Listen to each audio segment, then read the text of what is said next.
Okay, now we're live. Jesus Christ. Okay, what's up, everybody? Welcome to another episode of my hip hop review. This is boy Red here. I got my homeboy Try in the building with me. The album we are going to review today is MC Lyte's "Act Like You Know." This was released in 1991 on First Priority Records. Three singles were released from this album. Those singles are "Poor Georgie," "When in Love," and "Eyes Are the Soul." Producers include the 45 King, who was Queen Latifah's in-house producer for like her first two studio albums, Audio 2, Epic Mazira, Richard Wolf. Those two are Bell Biv DeVoe's producers. The King of Chill, DJ Doc, Pal Joey, Boogie Down Productions affiliate, and DJ Master T. Alright, so pretty much we talked about how MC Lyte, how we got into MC Lyte, so we can just get right straight towards the album. Alright, so after the release of Eyes on This, pretty much, I want to say Eyes on This was like her most successful album. She appeared on like a lot of rappers' songs, like for example, like the Boogie Productions project, like um, self self destruction and Heal the World and whatnot. And of course, she was tight. She was tight with Audio 2. And around that time too, by the early '90s, hip hop was really like evolving a lot more, to say the least. And so New Jack Swing was becoming very popular. Now with New Jack Swing, a lot of rappers were kind of trying to attract that R&B audience, or as I like to say it, the Walking with the Panther syndrome. And so with the Walking with the Panther syndrome, is basically rappers in the late '80s up until like the early '90s that was doing a lot more love songs or doing like a lot more soft songs and shit like that.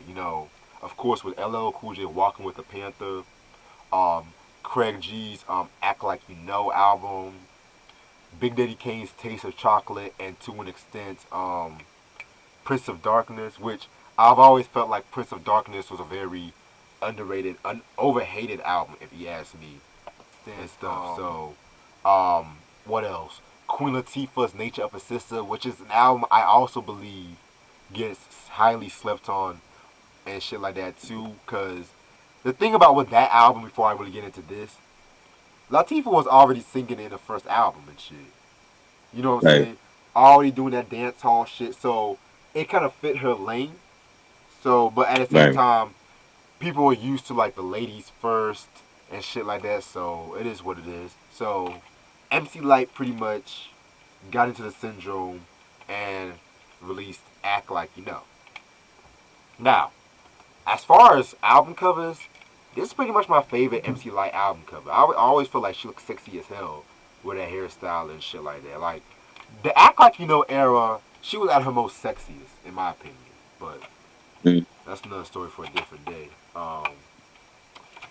Yeah, man. Oh, and by the way, too, this was also part of my recent collection binge, and this was like the last CD I saved for last. So, just throwing that out there.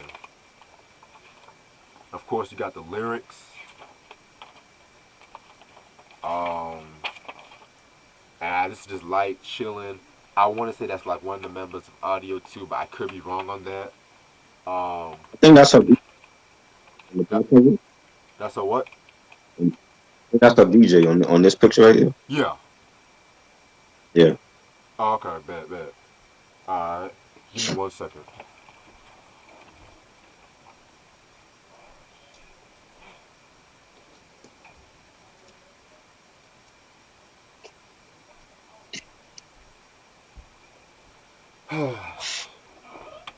Loki, that live fixing shit kind of wore me out. So, other than that, let's get started with this album. Cause where do I begin?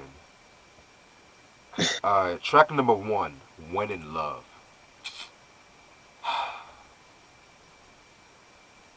Never liked this song.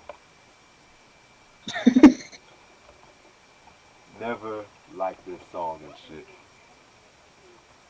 I believe like this song pretty much got you what was happening into this album and stuff like that. Like just throwing it out there, just talk about the joys of being in love. I just thought it was a bit too simple for Lyte and shit like that, especially Right. especially coming from songs like, especially songs on this album like Poor Georgie, which I'm gonna talk about later on throughout this album. And with that being said, I don't know. I just didn't think that it was the first song to start the album with and shit. Right. um, I think it was different. It was like I remember seeing the video for this on Young TV Raps. They premiered it, and it was a different direction that Light took with her music. Like I mean, as far as like as a love song, because that's something that she never really did before. And um, the video version is different from the album version. I like the video mix better, but the subject matter was different for her, and like even in the video it was different because you saw her like doing dancing with like the other dancers in the video. She never danced in her videos in before that, and I think it was like a different look and a different image for her, and she talked about relationships and love, and I mean it was cool. Like I like it has like an R&B ish feel to it. I like the beat. It's real groovy. Um, the lyrics where she says, "Although you gotta go through the good and the bad, pray to the one up above. It's not a fad. You do some crazy things when in love. Those in love know what I'm speaking of." And that's what she's talking about. It's like when you're in love with somebody and you do stuff out of the ordinary for them because you care about that person. You wanna satisfy them and you wanna make them feel happy. Being with you. And I just thought it was different for Light because she wasn't known for doing love songs, but I mean, it was cool. It's not like one of my favorite Light songs of all time, but I think being that she was a female and she was always like known as like a ball for ball, like a battle type of MC that maybe the record label wanted to see something different from her Mm-hmm. for this album, but it was cool. But you know what I'm saying. But I don't think that's really Light. I think Light is known for kicking bars and lyrics and you know what I mean. And I just thought it was just different for her. Very, very well said and shit.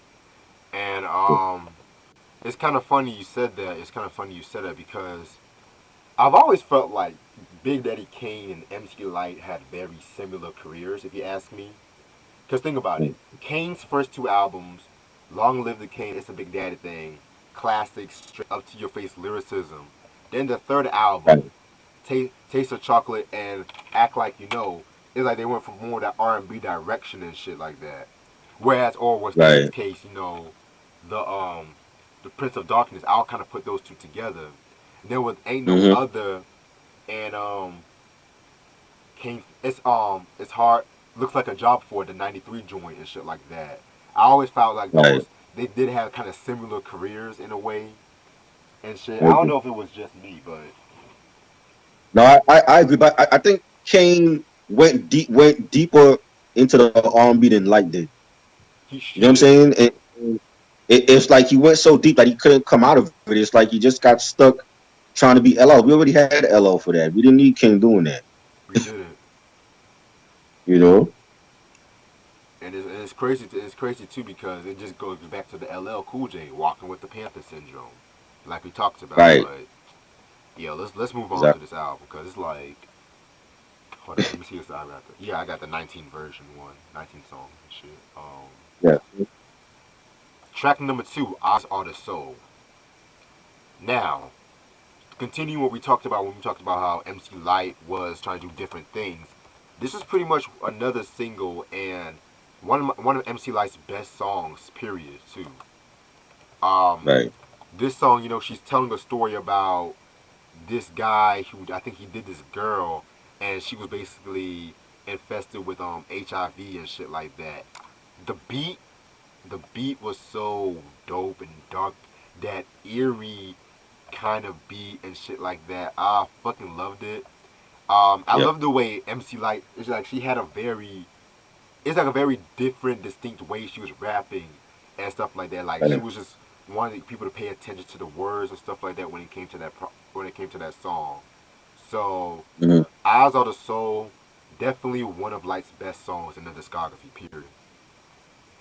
I think like the way she was doing her rhymes, she was calm with it, and it was almost like soothing. Like the her delivery was like a real soothing tone, and it's almost like she was like almost whispering like her lyrics out, and the like it went with the mood of the song. It was like real jazzy, had like a real jazzy New Jack swing type of edge to it, Right. and when he throw in like the horns and it was like a serious tone or like a message with the song, like like she talked about a guy getting with a woman and he didn't use a condom, and that was like during the time when AIDS awareness was high because of Magic Johnson coming out, and Rock Hudson had passed away from AIDS, and it was like the AIDS awareness era in hip hop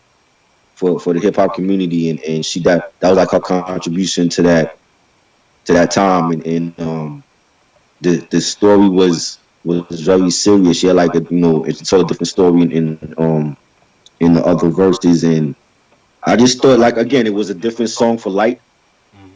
but not nothing that you would say that she couldn't pull off. I felt like this was more MC Light than When in Love, I agree. and the fact that she came out with it like as a single and it was a big hit. Like they played it on the radio, they played the video a lot, and I think that's a song that hip hop needed at that time. You know what I'm saying? Because like we still was trying to wrap our head around Magic having HIV, and a lot of people were shocked and they thought he was gonna die and everything. And I think that was like one of those songs that the hip hop community needed. Like we needed to hear like a song like that, to let the my generation that grew up in that era like know about sex and protection and all that, and unwanted pregnancies, and being in junior high, I was already getting sex ed at that time as well. So I had like a sex ed class by my science teacher. So all this stuff was being thrown at us, and I think that was a very powerful song that we needed. Even now, like it's still needed. You don't hear like songs like that anymore. You know what I'm saying? But it's still a song that's needed in hip hop, and it was good. I like the lyrics. Where she says, in the first verse, she says, "Wish he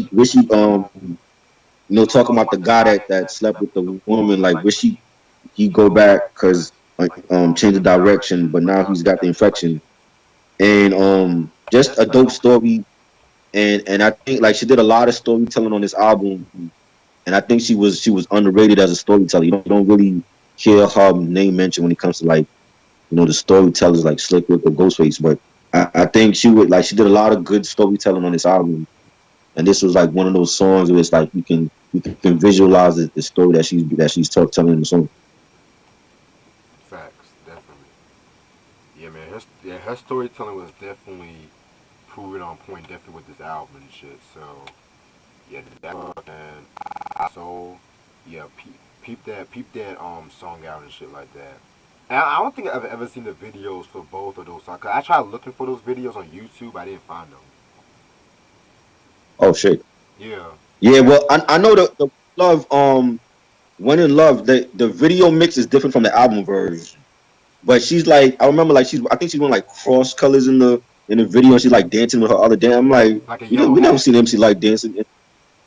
Huh? She had on like a yellow hat, right? She had a yellow hat, right, right. Okay, yeah, Yeah. yeah, It was like different.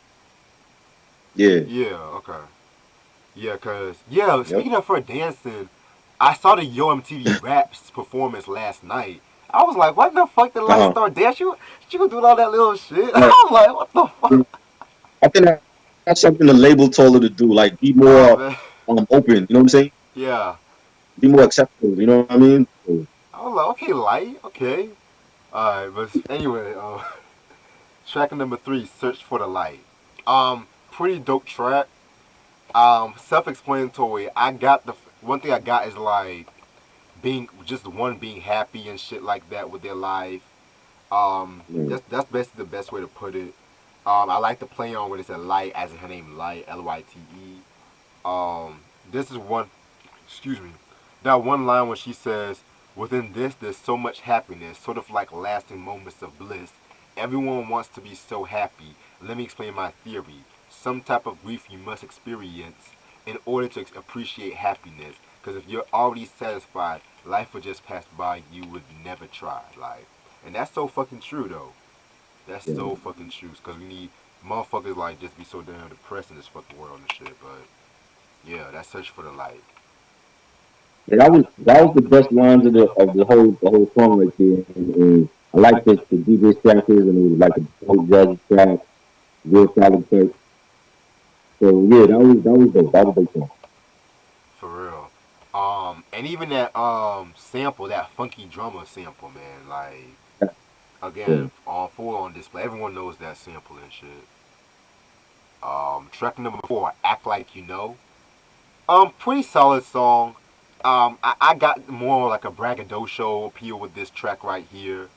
yeah. Yeah, Mazir, and Wolf pretty much produced this one track too and shit. So, yeah, that's one thing, braggadocio. Yeah, it had like a dope New Jack Swing vibe to it. The nice beat, the lyrics he says, MC Light taping your Benji box. What can I say? Hey, thanks a lot. Cause I flip and tip and do all that good shit. That's why the brothers they can get off my tip. So I thought it was a dope song, nice soundtrack to the album. Dope. Yes, sir. Alright, next track, Mickey Slipper, which is an interlude. It's an interlude, but at the same time, she's still rapping on it, so I'm still gonna treat it like a real song. Um, yeah, Yeah, man, pretty dope track. It's a pretty relevant song today, if you ask me, because it's talking about how motherfuckers be slipping shit in motherfuckers' drinks and shit.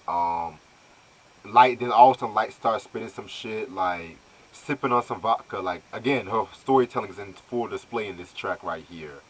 yeah, Um, Man in bikinis, G string, should I say? Waiting for the daddy long once could come my way. He comes now. I feel start to sweat. Like just visualizing that whole fucking shit. Very very dope interlude. And that's one thing about this album. All the interludes are definitely very solid when it comes to this album. And that's very rare for an album like in the early '90s because there was other than like the native tongues, not many rappers were coming out with good skits and interludes around that time too. But that's just my opinion. I agree. Yeah, they're definitely like another dope story, and it's I don't know, it's an interlude, but it plays out like a full song, and it has like a reggae influence type of beat to it, and Right. I like when she's like talking about, she says, I know it's hard to follow, the story's kind of tricky. What I didn't know was somebody slipped a Mickey into my drink just cause of fantasy, and someone slapped me back into reality. And that's just like even now it's like if you go to a club or a bar or a lounge and you drink it, like make sure you know who you're like, your surroundings, and who you're around and who you're talking to, because the minute you turn your head, they might throw like some type of drug in your drink, and then you end up getting raped or some shit. So I thought it had a message in it, and the way that she did it was dope. Yeah, man.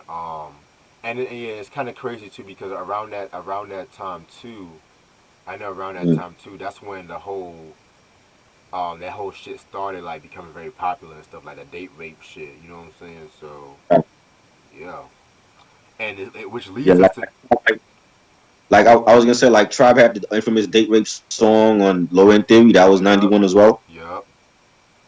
Yeah, All right, man.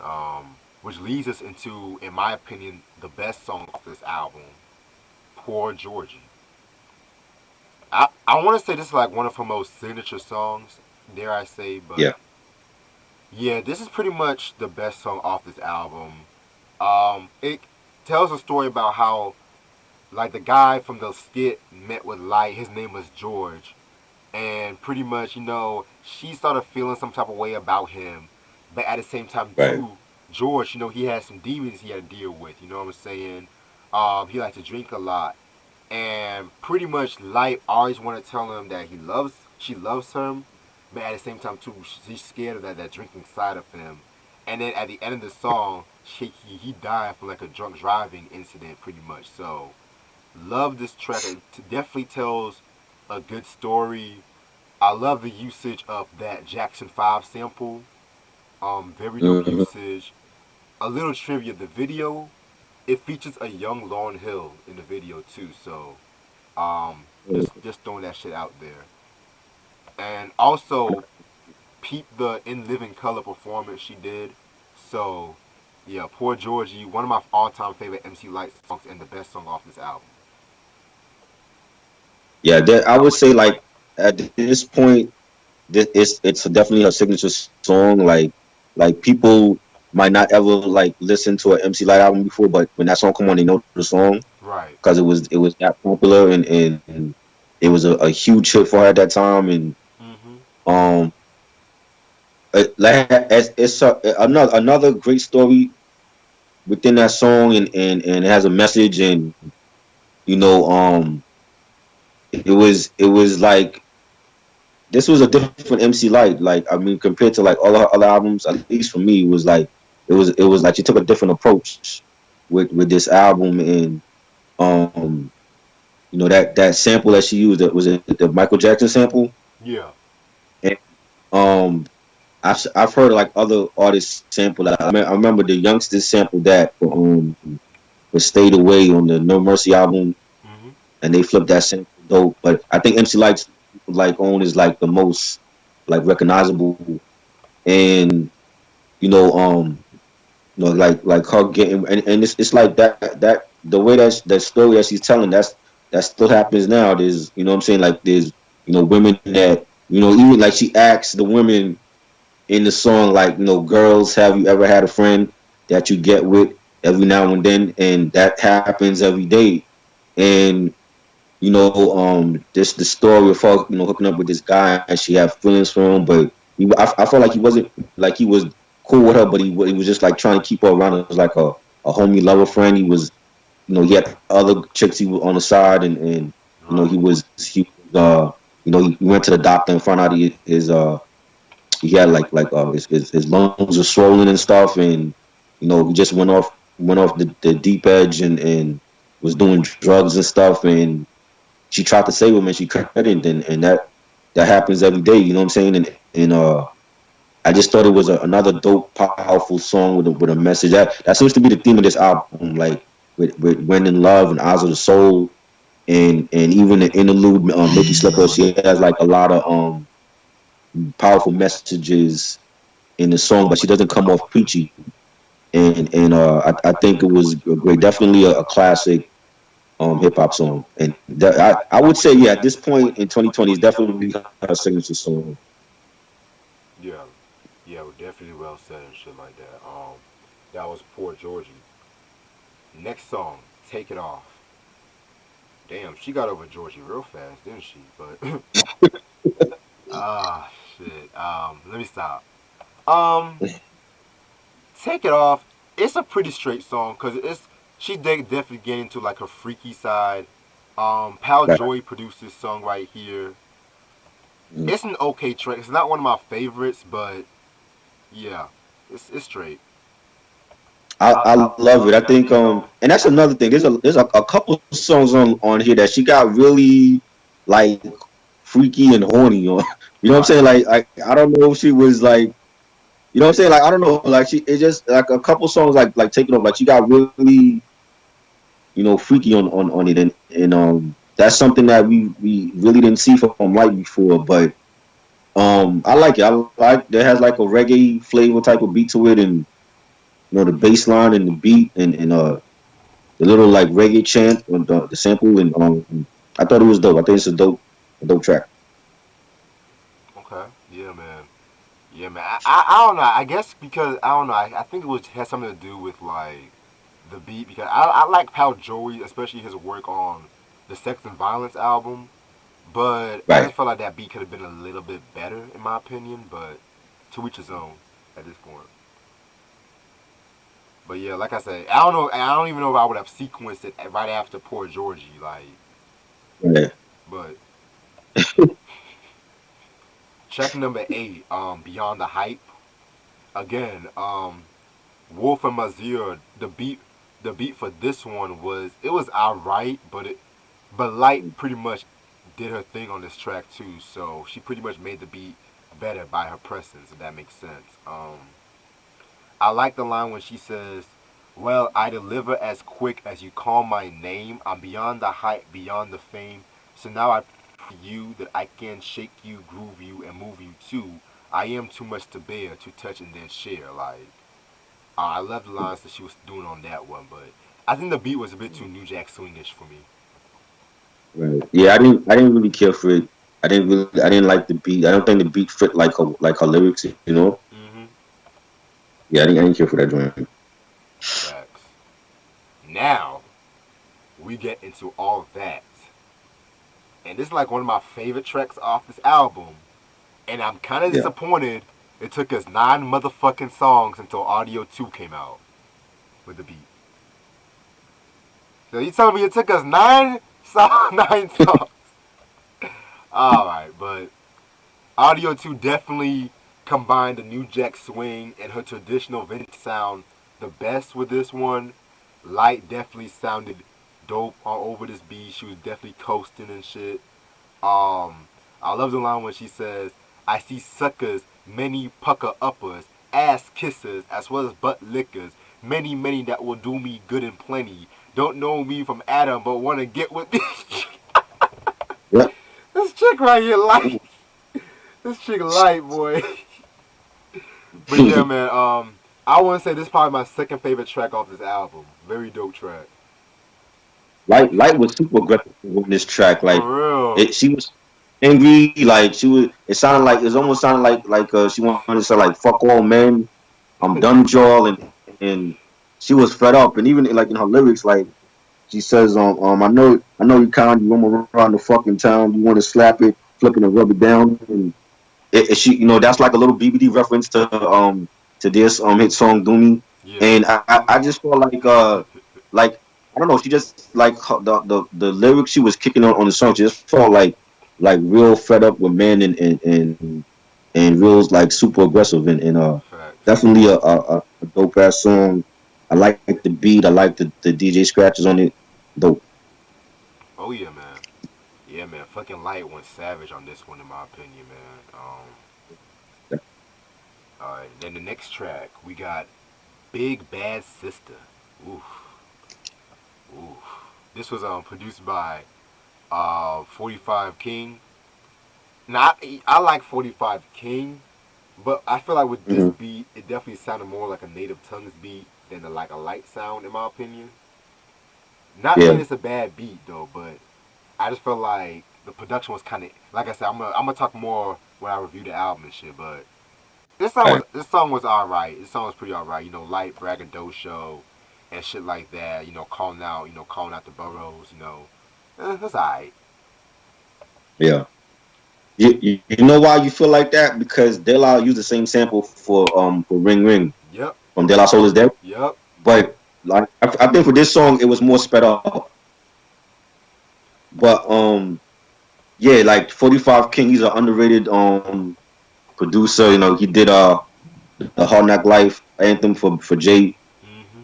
and yeah, he's an underrated beat maker, and I like his production on here and the scratching and a real groovy track. Nice beat, nice bass line. I like the lyrics. Light says, "I'm not a psychic, but you can tell your sidekick." And 91 Light is kicking some fly shit, and just a dope song, and I like it. I think it's a solid cut on here, and that's the Light was vintage Light on that. Like she rocks like the hardest on like those type of like party grooving tracks. So I think it was a dope song. Yeah, man. I definitely see where you coming. Definitely see where you coming from with that one and shit. You know what I'm saying? And 45 King definitely one of the most underrated hip hop producers, especially from Yeah, that golden age period. Man, yeah, definitely. like you had fucking Marley Marl, you had said G, but no one mentions 45 King. Like he made All Hail the Queen what it was. Oh yeah, He made that fucking definitely. album what it was and shit. But And he gave Jay-Z one of his biggest hits ever with Hard Knock Life. Like that to me is what put Jay on the map. Like Dead Presidents was good, but when Hard Knock Life came out, that's what like really made Jay like a household name. Like started right, to become a household name with that joint. right, and then he did fucking Stan too for Eminem. Right, right. That's right. Yes, sir. So I love that song. That's a dope storytelling track. Stan. Yeah, that's actually like one of the first Eminem songs I actually remember just repeatedly playing and playing it over and over again because it was just like, Yeah. God damn, this shit's Right. dope, man. Yeah. Like, Oh. track number 11, Like That Anna Interlude. This was produced by Audio 2. Again, another interlude. I just felt like Lyte definitely did a thing on the lyrics and shit. Nothing really to say too much, but yeah, pretty straight. Yeah, it was dope. Another like dope type of interlude, nice beat. Like kicking balls, and she says, "I got octaves, not to sing but to rap. So give me that perhaps, and I'm all that." I think that was dope. I don't know who the hell Anna is, but it was cool. Maybe she's the Anna from Michael Jackson's Smooth Criminal. Oh Lord. And are you okay? And are you okay? Yeah. Yeah. Um, I'm stupid, man. Track number 12, Kamikaze. Again, this one was produced by 45 King. This track was okay. Could have been a little bit better. I just felt like it was alright. It was alright. Light did a thing, but again, it was the beat I didn't fuck with. I kind of dug the MC Hammer line when she says, "But if I talk that yin yang shit, like you can't touch this, that shit will hit. Don't we have any morals anymore, or did rap take a tour out the fucking door?" Like, just a fucking clear shot at Hammer, which I was kind of surprised. I was like, damn, not Light throwing shots at Hammer too. Damn. Oh boy. And she would have won too. Oh fuck yeah. But Yeah. you know Hammer will have his fucking goons come after Light, or he'll step up to Light. See that? Yeah, that's one thing about Hammer too. Like, say what you want about Hammer, that nigga fucking OG for real and shit. Oh yeah. Just the fact that Hammer did his thing. scared like fucking MC Search. Shit. Fuck. But yeah, that's all I have to say about Kamikaze. I didn't I remember getting this album when I first got this album and I heard Kamikaze. I didn't like the song. I just thought I don't know, like it kind of like messed up the flow of the album. But like many years later now, like hearing it again, like the beat was actually dope. It was real hard, a much harder tone from Light, and probably the hardest joint on here. I would say, like like mood wise and tone wise. And she just was kicking bars and 45 King did this thing on here, like the little piano sample. It's like a real sinister track as well, real hard beat. Light saying, turn on the video. What's this mess? A disgrace to rap, and I'm not impressed. So just leave, get out my domain. You lame sucker, you fucking no name. Fire. Just body like she's accustomed to doing, and I think it's a dope track on here. Definitely like the hardest track on here, and like it doesn't fit with the other joints on here, but like that's like at her best, like kicking bars. So she definitely killed it. Okay. Yeah, man. Like Slick Rick. Like whenever Light has a not so stellar beat, they both Right. always does their best to elevate that shit, which I can respect. You know what I'm saying? Alright. Track number 13. Can you dig it? Oh, can you dig it? I didn't really dig this, to be real with you. Me neither. No, What the it's fuck? whack. I can't dig it. I wasn't feeling it at all. Nothing about it I like. Shit, man. Okay, so the beat was not that good. Shit, Yeah, but and I ain't like it. yo, it's crazy because this album is long as fuck, longer than her fucking previous two and shit. Like, oh my, 19 songs, man. Yeah, If she had released that like back in like '98, it could have been a double CD. Right. You Shit. know? It could be a double CD now, like a double mixtape and Yeah, shit. basically, you know what I mean? Fuck. Um, track number 14, Like a Virgin. Yo, deadass. When I first heard this song, man, like this Uh, song will be considered controversial. Wait. yeah, Is it this one? No, not this I know one. you. I Not know you this talking one, about. but there's another one. I'm gonna save that for a little day. But with this track right here, Yeah. Like a Virgin, she's talking about when she lost her virginity and shit. Um, Uh, yeah, I low-key thought it was a cover of the Madonna track. I was like, nah. I was like, nah. Fuck. She lost her virginity at 15 years old. I was like, damn. Okay, that's not too bad, but not too old. But okay, but yeah, man, very dope track, a storytelling track. I love the line when she said, "What the fuck is love? Such a naive girl." Suppose I got pregnant, damn, I'd be lost. My mama would have kicked me out to live with Jack Frost. Oh shit, man. man. But yeah, this is a pretty straight song.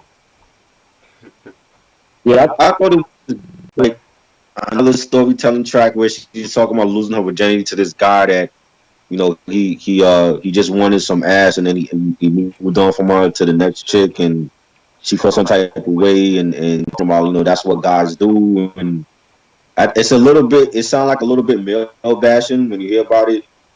I think if she had released this song like now in the Me Too movement, it would have gotten a lot more like controversy. But Shit. I think it was like what she said, they'll use, bruise, and abuse, dump your ass, and be sure to move the next fresh fish that steps into the place if they uh, uh decide to forget your face. But it's a little bit male bashing. I don't believe all of us are like that. You know what I'm saying? Like there's a lot of us that we play the field, just like women play the field, and but that's basically what I got from it. Just a story of like a female losing her virginity, and she got caught up in her feelings with this guy that didn't feel the same way about it. He just wanted some ass, and then he left her for like the next chick.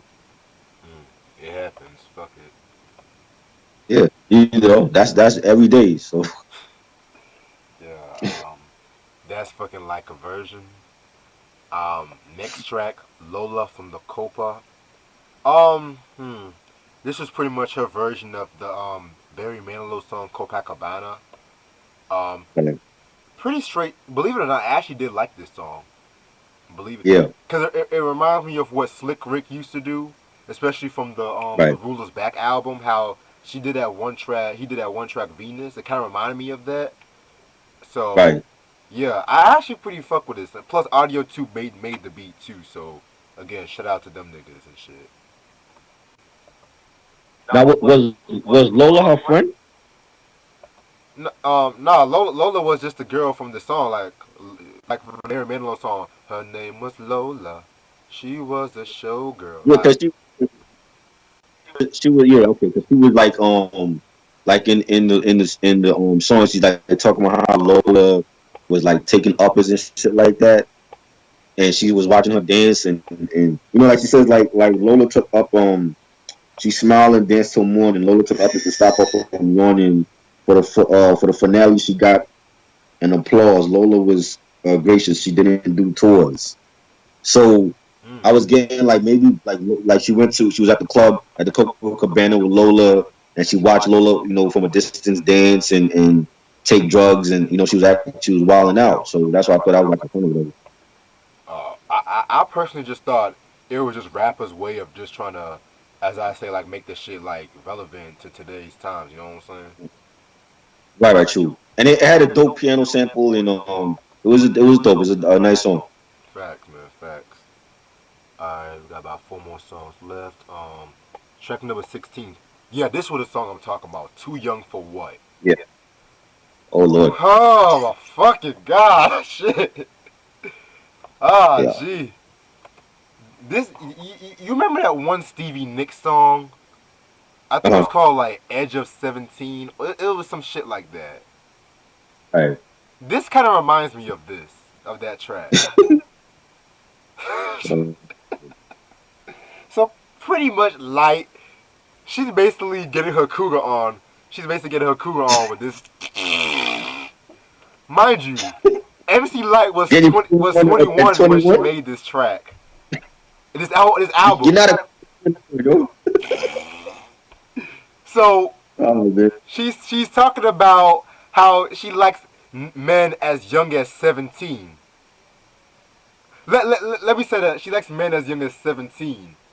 And it Oh might not man. be bad now because some states, I admit, they do have them state laws where 17 is legal and shit. But let me just say this: if this was released in this day and age, the Me Yep. Too movement wouldn't really get as mad. But if a nigga says some shit like this, oh, it would have been a wrap. Exactly. And No, I I'm think not coming that light though. I'm not it coming that would light. have been. I think it would have been the same type of attention because like you've seen like especially now with like these teachers sleeping with their students. You know what I'm saying? I think like Light would have gotten a negative backlash for this song too. Oh, facts. Yeah, You man. know. Like now for the song itself, it's a pretty straight song and shit like that. But I feel like this is my opinion on cougars coming from experience. A woman shouldn't be a cougar unless they're over 35, in my opinion. Okay. 21, that's when they're the lioness. That's the lioness period. Cougars are 35 and over. That's all I'm saying. Yeah, that's all I have to say about that track. Oh man, I don't. Man, I always every time I heard this song, it always felt creepy. Like Light was sounding like a pedophile on this song, and I'm like, 17, really? Light? You're 21. You can't be cougar at 21. You know what I'm saying? Like, and this is something that, as quiet as it's kept, it's been going on in our neighborhoods for a long time. I know I grew up with friends on the block where this one female she was like 16, 17, and she was dating a guy that was like older than her. Right. And that's like Sugar that daddy. caused immediate, right, that caused immediate beef with like her and her mom. You know what I'm saying? But I never heard of like like unless it was like one of these teachers out here dating a student. I never knew of a female dating like a younger guy that young. You know what I'm saying? So Shit. when I when you hear the song, it's like preying on young dudes. You know what I'm saying? And Right. it's like we don't really hear that when it comes to women. It's always the guy like R. Kelly. You know what I'm So saying? And basically. you know um I forgot. I was about to say somebody else that was young and was the Roman Polanski. He was dating younger females and shit. And Russell Simmons, he dated Kimora when she was like 16, and her parents was cool with it. You know what I'm saying? And you know what I'm saying? So I don't know. Like I said, like if something that came out in this day and age with the whole Me Too movement and everything, she like would have gotten a lot of backlash for this song. Exactly. You know what I'm saying? But And she's a black I don't know producer. why. Right. And I didn't know why. I don't know why it never got no backlash when it came out. Maybe people slept on the album and they didn't like hear the song. But I was like, it was just different to hear what she was saying on this. And it's like and even like with the song like this, like when she cursed in the song, I mean, at least on my copy they bleeped it out. Yeah. So What the fuck is the parental advisory there for anyway? exactly. So I didn't understand that. So like she says, I could have showed you things, taught you how to explore. My question is, what are you too young for? I could have showed you things that you never seen before. Took you all around on my worldwide tour, but you're too young to have fun. I will. I'm done. And it was just like damn, like I said, like with this album, like Light was there was it seemed like there was songs where she was horny, and she was just like a straight freak. And this is like one of those songs where she sounded like she was both. Like she was just preying on young boys. Like yo, like I want it now. You know what I mean? Like Right. Like so. this was her erotica, man. Yeah, you know what I mean. And I'm like, this is a side of light that we've never heard before. So I'm like, maybe she was going through early menopause at 21. I don't know, but it was just different. You know, what I'm saying? Like if R. Kelly make a song like this, your body's calling. We know who he was talking about. You know Aaliyah. what I'm saying? Or bump and grind. My mind's telling me no, Feeling but on your my booty. body telling me. You know what I'm saying? Like we know who he was talking about.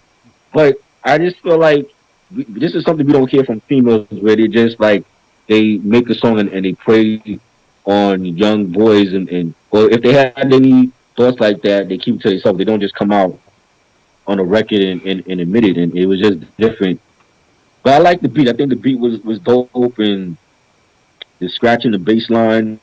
But Light sounded like R. Kelly on this one. Like if R. Kelly was out at that time, he could have done a remix of R. Kelly because he sounded Oh way shit. too pedophilish on this song, yo. Way too pedo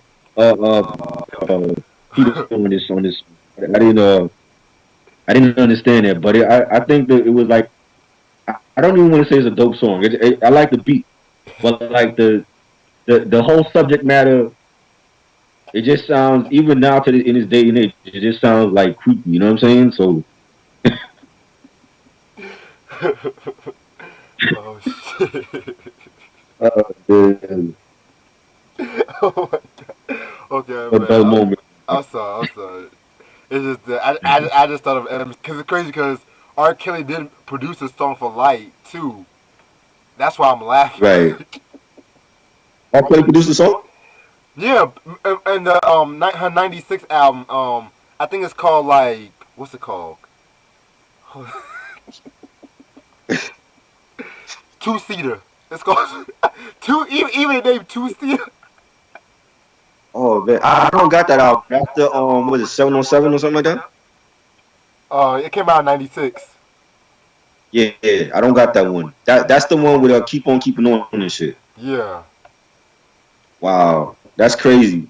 But yeah, I don't know. Like it just sounded you like it's just ironic how like she sounded like R. Kelly on this song, and then he ends up making a song for her, like years later. Like what's the irony in that? You know what I'm saying? It just sounds like real. She just came off as a pedophile on those song, and I don't. I never heard nothing. Nobody complain about the song or nothing like that. It was just like I guess they slept on the album. I don't know, but when this album dropped, nobody talked about that song. Even like the record reviews, it got like in the source and all that. Nobody mentioned that song. I'm like, shit, maybe they didn't care. You Facts. know, Yeah, man. she just sounded like she was heat. Like yo, I want it. I need to go after a young teenage boy. You know what I'm saying? And, like, damn, like Oh shit, man. crazy. So pretty much I'm while I'm reviewing these last three songs, I'm gonna be pretty much getting ready for work too. So I'm gonna be in and out. So track number seven, track number 17. Absolutely, positively practical jokes. So I don't like this song. She's talking about how she likes to play practical jokes on people and shit. I'm just like, Right, what is she, Bart right. Simpson? What is she, Bart Simpson now? Like, I don't know. It was just like you try to convince the whole. Oh, back to that. Too young for what? Before I go back to this song, I like the fact that it used that Isley Brothers sample. Out of all the Isley Brothers sample, it used that one.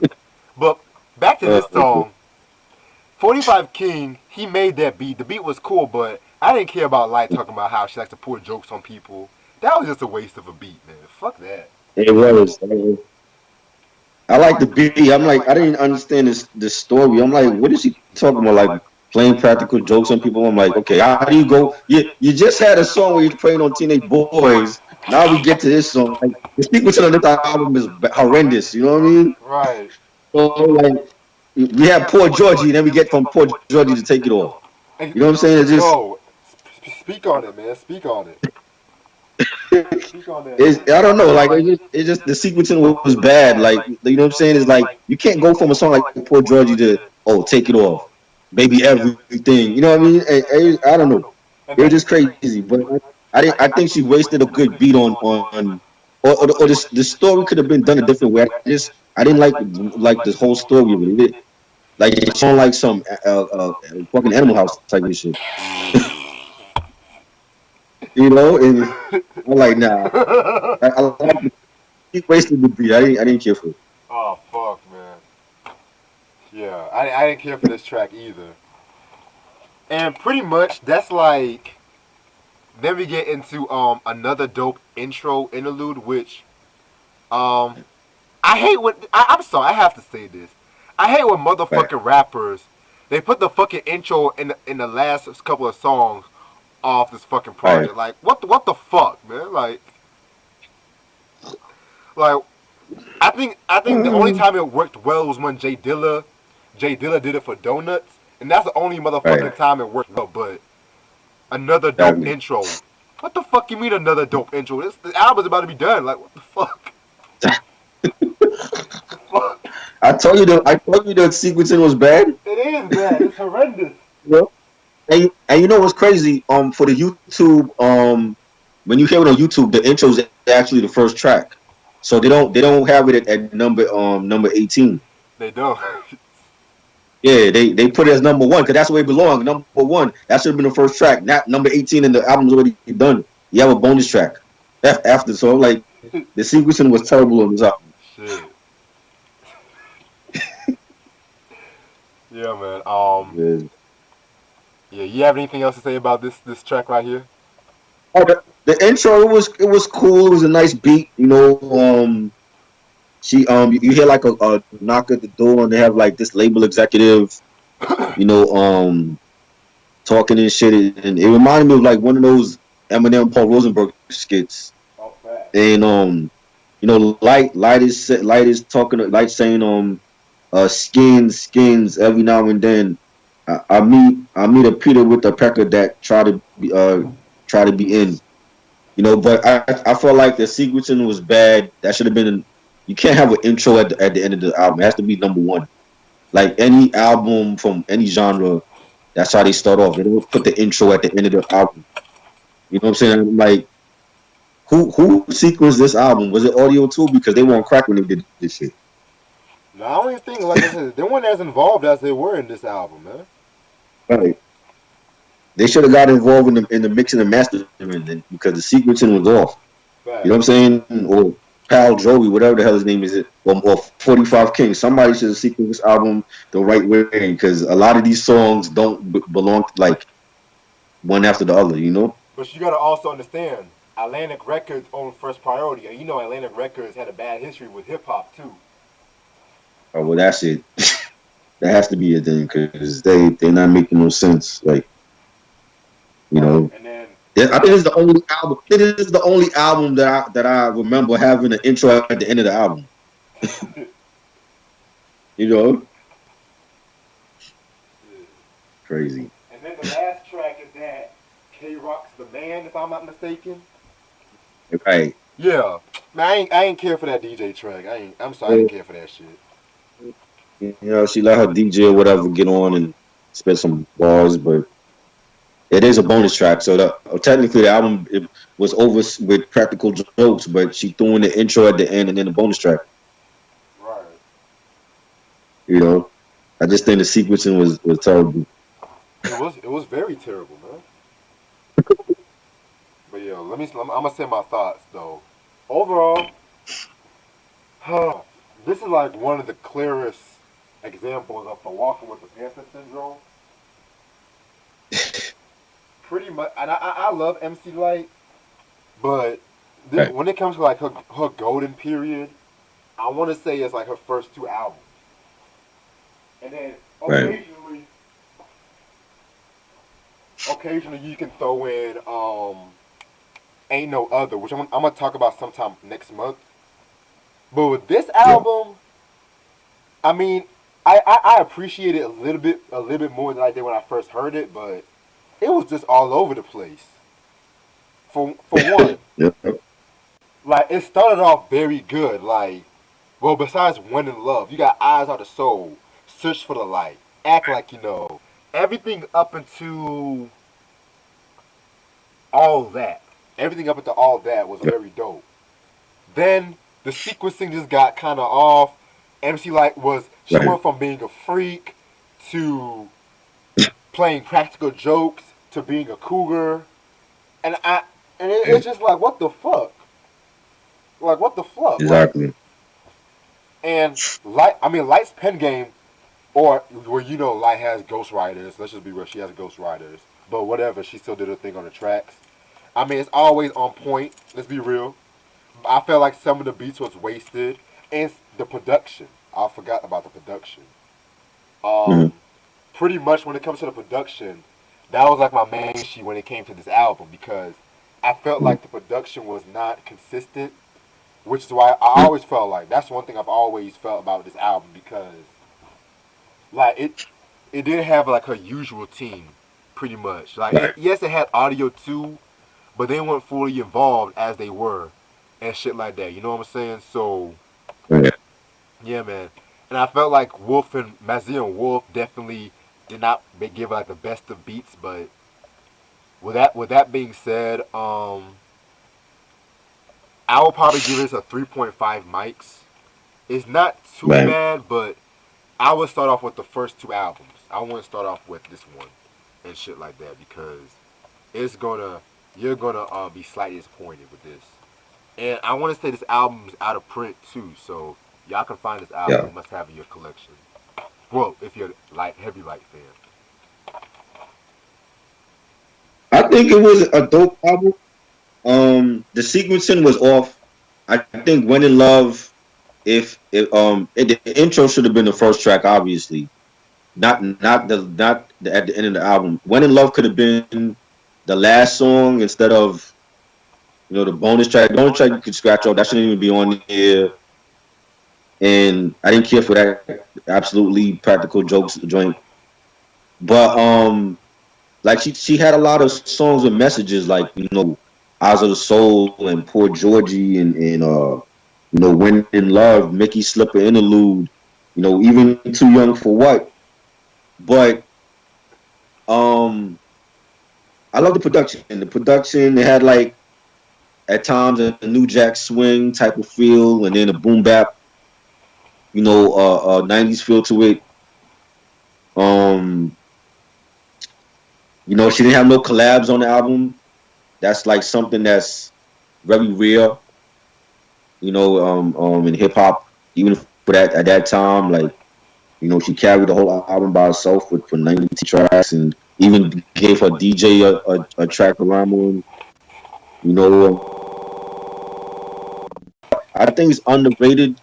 I think like her whole discography is underrated. You know what I'm saying? Even Ain't No Other and you know what I'm saying? But I would give it a 4, but it is underrated. But I mean, I didn't like the sequencing. I just feel like you can't have a song like Poor Georgie and then go into Take It Off and then a song like Too Young for What and then after that we're cracking jokes. So I just thought like the mood of the album, like Practical Jokes could have been higher up. It could have been like after um like Lola from the Coke or like Big Bad Sister. You know what I'm saying? It could have been higher up in the track list. And we have tracks on here. There's plenty of room to rearrange tracks. And I just felt like the more serious songs are like Eyes of the Soul and Poor Georgie. Like you can't have like you know what I'm saying? Like tracks like that, like Take It Off and Too Young for Week. Those songs could have been like lower on the list. You know what I'm saying? And I just felt like the sequencing was off. But other than that, I think it's a dope album. And Light was like freaky at times. She was in her feelings.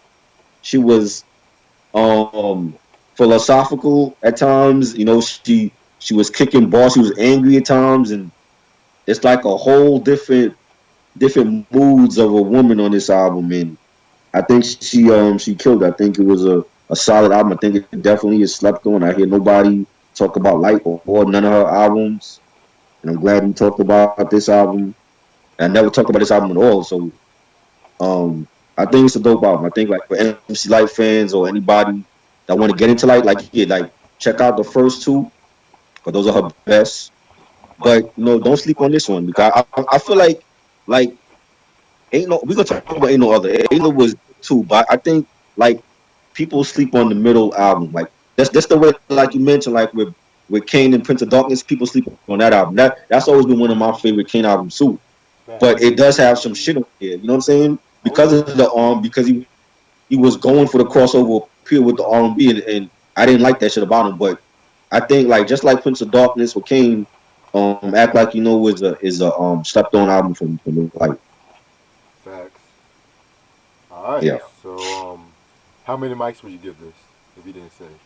I give it 4, like Okay. 3.5, 4, because of the production and the serious messages on the album. Because if it was an album of just like practical jokes, I would say it was a shitty album. But she had like some powerful, and then she had like one of the like her signature hit song "Poor Georgie" Mm-hmm. on here. So Eric Benet end up sampling that too with Faith Evans Oh for his fuck. version, Fuck Eric Benet. Georgie Port. So you know what I mean? But yeah, like I think it's slept on though. 'Cause I don't hear nobody ever like talk about her discography or her in general. But I think it's a dope middle album from her. Facts. All Yeah, right. So before I pretty much end this stream, I have a couple announcements I'm gonna make. Originally, I was going to post a review of Busta Rhymes to Coming this morning, but it's still loading up now, so expect that sometime tonight. I know some people have requested me to do that album in the past, and I'm gonna possibly do the live review of Eminem's Music to Be Murdered by maybe this Sunday, because I'm finally gonna hear the album. I'm finally, and if I didn't mention this to y'all before, I'm gonna do live reviews, probably like once in a blue moon. I know, try. I know I'm gonna do that if we do that. I'll be sure second album, because like I said, I never heard that album, and you said it's oh trash. yeah, yeah. You said it's trash. I didn't. Well, you see when I heard it like when I was like I want to say 11, 12. So I Yeah. heard it when I was younger, but I mean I haven't heard it since then. So maybe I'll feel different about it now. But I remember hearing it. I didn't like what I heard like compared to his first album. Oh, okay. All right. Yeah, Yeah, man. So expect a live review on Eminem's Music to Be Murdered by, and we're still gonna do encore, but I figured yeah. like since it is a Black History Month, I'm not trying to do no albums. You know, I'm not trying to do no albums by white people on Black History Month. So there's no shade right there, but so Very white people. expect Eminem's encore maybe early March. I only did the Eminem show because that was part of the collection stock I had. People requested me to do that, so I only did that just to come back. But I got a lot of dope reviews coming up, so stay tuned for the announcements coming up later on tonight. And Oh, appreciate you, Try. Sorry about the technical difficulties earlier. it's cool. Yes, sir. So, and the next album we're gonna review together. I'm gonna text you. I'm gonna text you. All right, and we doing the Roots discography tomorrow on my channel. Yes. Um. All the albums, all that, the bad ones, all that shit. Yeah, cause I was just listening to Phrenology for the first time today too. So I get off at 9 o'clock tomorrow. Want to just do it like 9:30, 9:45? Yeah, whenever you ready. No doubt, no doubt. Bet. All right, so y'all can tune in to Try's YouTube to do. We're gonna do the Roots discography. That's gonna be a Yes, very, very dope one. yes. And we're gonna talk about organics too, right? All everything, Okay, bet. everything All right, bet. from organics to the last shit they put out. I don't even remember the last shit they put out, but Yeah, that one that came out in 2014. Oh, how, that one's how I fire. shot your cousin or something. Yeah, I'm not, Yeah. I'm gonna say my thoughts on that album. Yeah, but I gotta head to work 'cause I'm already late already. All right. So appreciate it. Cool. Thank y'all so much All for right. watching. Um, yeah, if y'all can find it, must have in your collection if you're a Lyte fan and shit. Um, I put my Instagram and Twitter that down there. Follow me at MC Reg Music on Insta and at Real Reg One on Twitter. All right, click that subscribe button. Peace. Peace.